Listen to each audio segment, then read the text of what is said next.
So, how are you going to thrive? As I intimated earlier, is investing in leadership. And a lot of folks say, well, yeah, we do that. We've got a leadership development program that the Chamber of Commerce runs or something equivalent to that. And that's all well and good. But I think, and I put on my educator hat here for a second, when you look at what goes on there, basically what folks are learning is social networking, which is good. They're learning how to manipulate the levers of the current governance structure of how this gets done and which department does this and how it has to be coordinated with something else. But I'm thinking about something much deeper, much broader. It's about what is the skill set that the leaders need in the future that maybe they don't have today. One of those would be learning how to think and approach the world through systems theory kind of thing. Learning more about how to run your own life in terms of how do you develop your own personal board of directors. Who are those 5 to 7 people that you have to meet with once a month to tell you what to do? You're the CEO of your life, but who's your board of directors? And what I'm suggesting here is you got to help people learn how to do that. That's leadership development. And the whole person. And again, once again, back to this emphasis on well-being, which is the balance, the physical, the social, the emotional, because that's where the younger generations are going.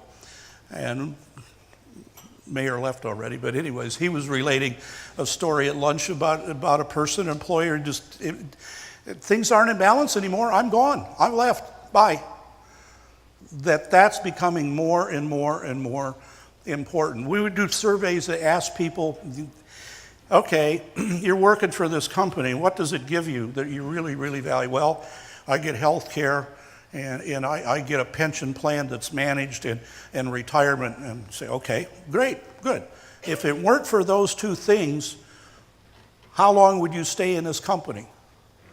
95% of people say, given those two things, I'm gone. 95%. I'm talking large Fortune 500 companies.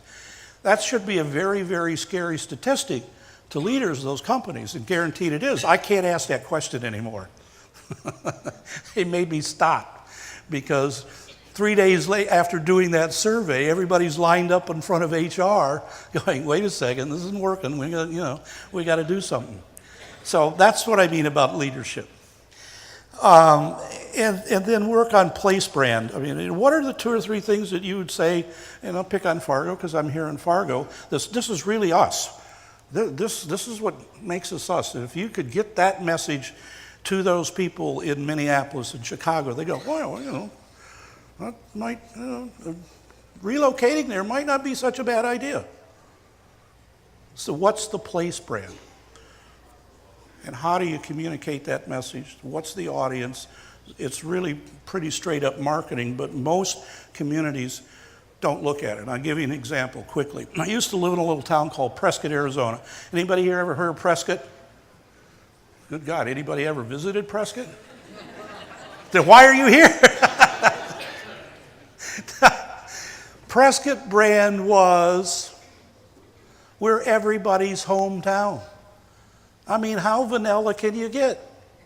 We're everybody's hometown. It didn't attract anybody. Nothing. Called up the Chamber of Commerce once before I relocated there, and I wanted to talk about place brand. And I said, well, tell me a little bit. I said, well, if you're thinking about moving to Prescott, make sure you do a couple of things. Yeah, what's that? Bring your own job, because we ain't going to give you one. You better bring your own water, because we're having a problem with that too. And your money.